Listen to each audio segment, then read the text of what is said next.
नमस्कार मंडळी. आज आपण ऐकणार आहोत कथा सुबान्या. सुबान्या लेखन आणि सादर करते विठ्ठल जाधव. शिरूरचा बाजार सोमवारचा. लांबवरून बाजारकरी येतात, पालं ठोकतात, दुकानं लावतात, गिऱ्हाईक बघतात, 2 रुपये गाठीला बांधतात आणि निघून जातात. या बाजाराचा परिसरात मोठा बोलबाला. स्वस्त मिळतं, चांगलं मिळतं, सगळं मिळतं अशी परिसराला जाण आहे. बैलाचा बाजार फेमस. लांबवरून बैल येतात. पांढरेफट्ट गवळ्या रंगाचे, खैरे, बांडे, गावरान, खिल्लारी, जर्सी वेगवेगळ्या प्रकारचे बैल इथे मिळतात. व्यापाऱ्याचा आणि देणारा घेणारा यांचा अगदी सुळसुळाट झालेला. बाजार भरला होता. गर्दी वाढली होती. बैल उन्हामुळे इकडं तिकडं तोंड दडवीत होती. दावणीच्या दावणी बांधल्या होत्या. चिपाडं पडलेली होती. मोठमोठ्या डरकाळ्या फोडून बैल माती उकरीत होती. मुसमुस फुसफुस करत होती. हागून मुतून आनंद व्यक्त करत होती. शंकर मामानं बैल इकाय आणली होती. एक 4 दाती तर दुसरा 6 दाती जुळलेला होता. दोन्ही बैल दावणीला बांधली होती. मुसंड्या मारत होती. पांढऱ्या रंगाची जोड आबलूक दिसत होती. भीमानानाची आणि शंकर मामाची भेट झाली. दोघेही एकाच गावचे म्हणजे कामरगावचे होते. ओळख तशी जुनीच होती. आणि मग निघता निघता विषय निघाला. काय शंकर मामा, जोड मांडली होय? होय. का बा? बघाव म्हणलं, कराया कोणीच नाही. ते बी खरं आहे म्हणा. भीमा नानानं सपादनी मारली. बघा एखादं गिऱ्हाईक असलं तर. होय, बघतो की. तसं तर भीमा नाना शब्द चाचरत बोलला. तुम्ही का घेणार? जातील खात्या गव्हाणीवर. परत गावातल्या गावात जित्राबं आपल्या डोळ्यासमोर राहिलं म्हणजे बरं वाटतं. पैशाचं जरा तारांबळीचं आहे आता. बघू, थोडं वागून घेऊ. शंकर मामा घरच्या घरी बोलल्यासारखं बोलत होता. एखादं चिकनं गिऱ्हाईक येतंय का ते पाहत होता. टाकणं टाकत होता. मध्येच उठून जनावराला गवताची पेंढी सोडून टाकत होता. दात बघू. दाताला काय होता माल हाय हो. चक चक. सुबाने हट. शंकर मामा खांद्यावरचा चाबूक खाली घेत बैलाचे दात दाखवू लागला. खोडबीड काही नाही ना? खोडबीड काही नाही बघा. गरीब गाईवानी लेकराच्या मागं बी चलतंय. दिसायला मारके पण गरीब आहे बघा जित्राप. बसायचं का मग सावद्याला? बसा. आम्ही काय माल विकायलाच मांडलाय. माल देईन ते माल घेईन. तुमचं खरं आहे म्हणा. बरं बरं, बोला बरं. शंकर मामा बोलतच होता. माल तुमचा आणि आम्हाला काय म्हणता बोला. तुम्हाला नाही का किंमत कळत? कळते, पण तुम्हीच बोला ना. तेवढ्यात नारा दलाल तिथे टपकला. मुकादम होता. पायात काळा बूट, डोक्यावर गुलाबी फेटा, धारदार तलवारीसारख्या मिशा, तोंडात पानाचा तोबरा कोंबलेला, हातामध्ये घड्याळ, बोटात मुद्या, धोत्राचा घोळ आवरीत होता. 2 पायावर बसला. शंकर मामा आणि भीमा नाना दोघेही अवाक झाले. शंकर नानाच्या मनात क्षणभर पाल चुकचुकली. बैल आपले, गिऱ्हाईकही आपलंच म्हणजे गावचं, पैसे गिऱ्हाईकाचे, मग या दलालाचं मध्ये काय काम? दोघांचेही बोलणं थांबलं. लटकेच त्या दलालाला बोलू लागले. दलाल, नारा मधीच बोलू लागला. काय जुळतोय का नाही व्यवहार? आम्ही आपलं घरगुती बोलतो, गाववाले आहोत ना आम्ही. नसलं जुळत तर आम्ही आहोतच की. पान सुपारी घेऊन तिघही उठले. नारा दलाल मधीच आल्याने व्यवहार फिसकटला. बैठक मोडली. नारा दलाल दोन्हीकडूनही कमिशन खातो. त्याचा व्यवहार काही चांगला नव्हता. लोक बोलत होती. ऊसतोडी मुकादमीमध्ये सुद्धा तसंच होतं. लोकांच्या उचली देण्यात गडबड करायचा, बिलामध्ये गडबड करायचा, कमिशनमध्ये गडबड करायचा, अशी गडबडीची भाषा नारा दलालाच्या बाबतीत बोलली जायची. दलाल निघून गेला. जुन्या दावणीला व्यवहार चालू होता. तिकडे धावला.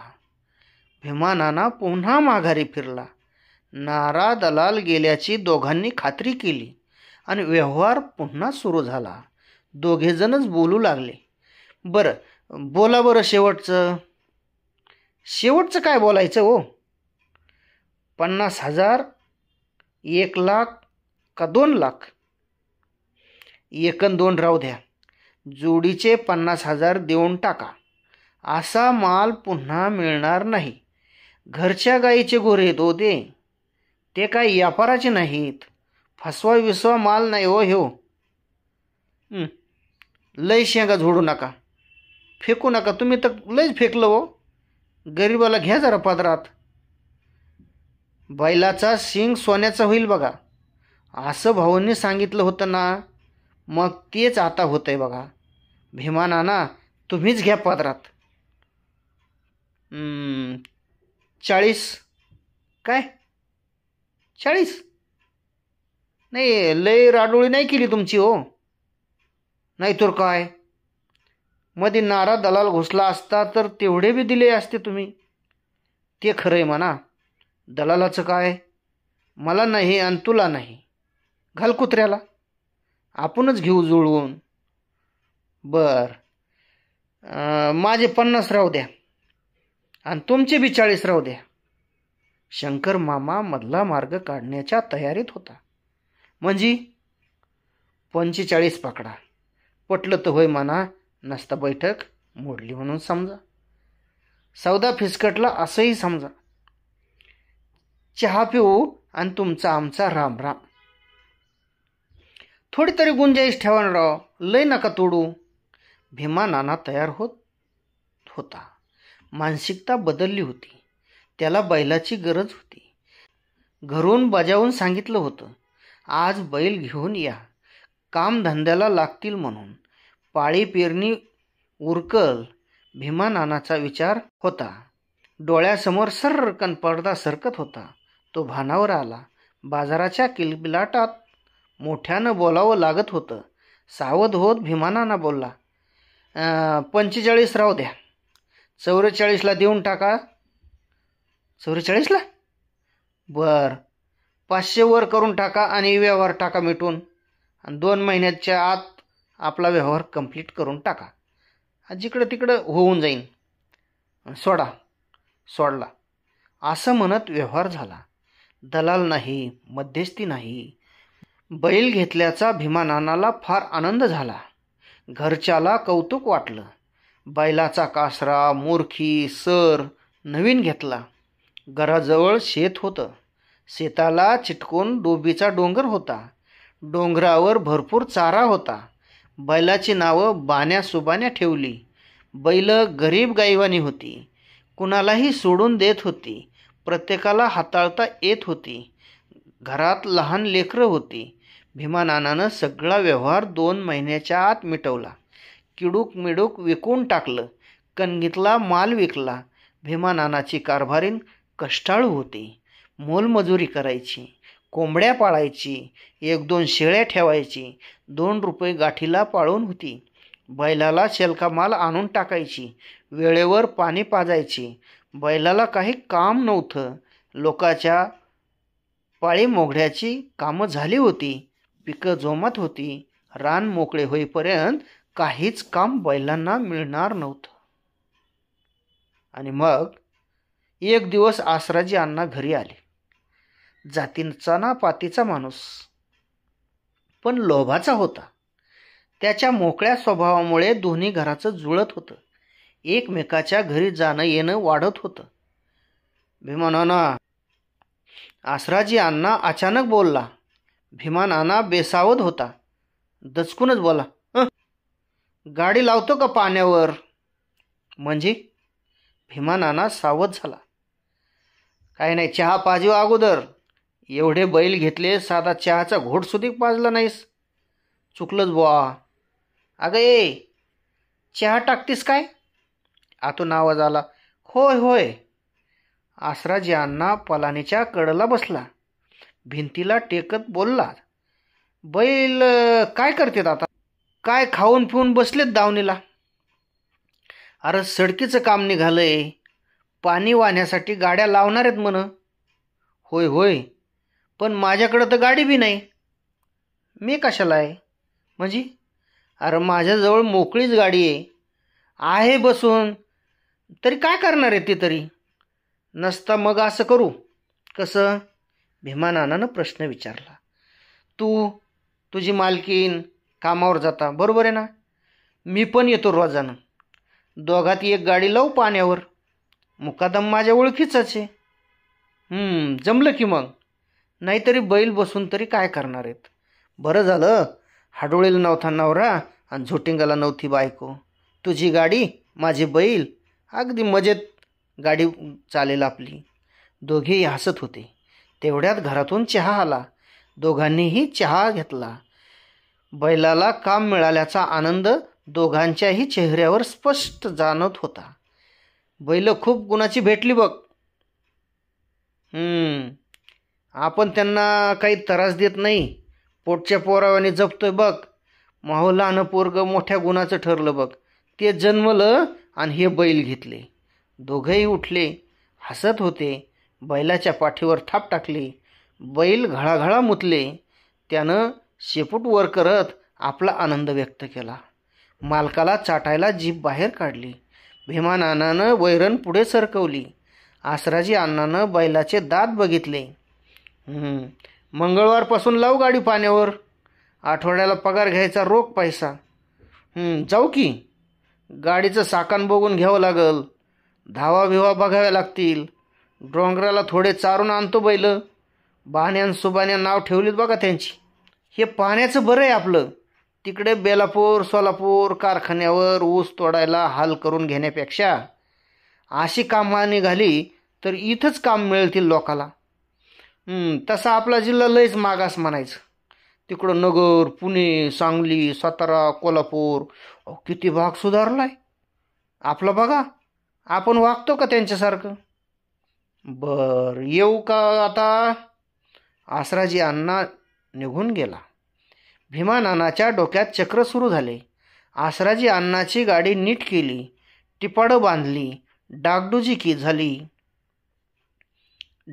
झाली.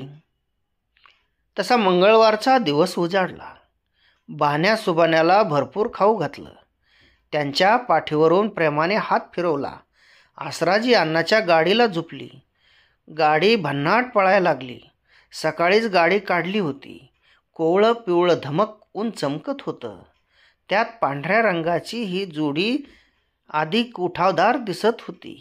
माणसाच्या बैलाच्या सावल्या लांबच्या लांब दिसत होत्या. आता त्या हळूहळू बारीक व्हायला लागल्या होत्या. बरेच दिवस बांधून असलेली बाण्या सुबाण्या वाऱ्यासारखी पळत होती. आखडता आखडत नव्हती. सडकेवर बरेच मजूर कामाला होते. त्यांची वर्दळ वाढली होती. भीमा नानानं आपल्या बायकोला लेकरू आंब्याच्या झाडाखाली सावलीला ठेवायला सांगितलं. बादली घेऊन यायला सांगितलं. आसराजी अण्णानं गाडी ताब्यात घेतली. बैल गुणवान होते. मोकळा कासरा सोडला की बैल बोकाळत होती. टिपाडात पाणी भरलं जात होतं. एक एक करून सडकेवर खाली केलं जात होतं. घमेले, टिकाव, खोरीवाले इकडून तिकडं धावत होती. मुकादम इकडून तिकडे फिरत होता.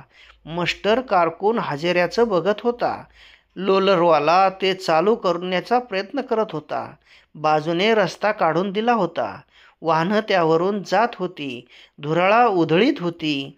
धुरळा लेकराच्या डोळ्यात जाऊ नये म्हणून भीमा नानाच्या बायकोनं लेकराच्या पाठीवर पातळ तडूप घातला होता. आंब्याच्या झाडाखाली भाकरीचं गठुडं जमिनीत पुरलं होतं. त्यावर घमेली पालथी घातली होती. कुत्र्याच्या भीतीमुळे सगळं व्यवस्थित करून पाणी भरायला गेली.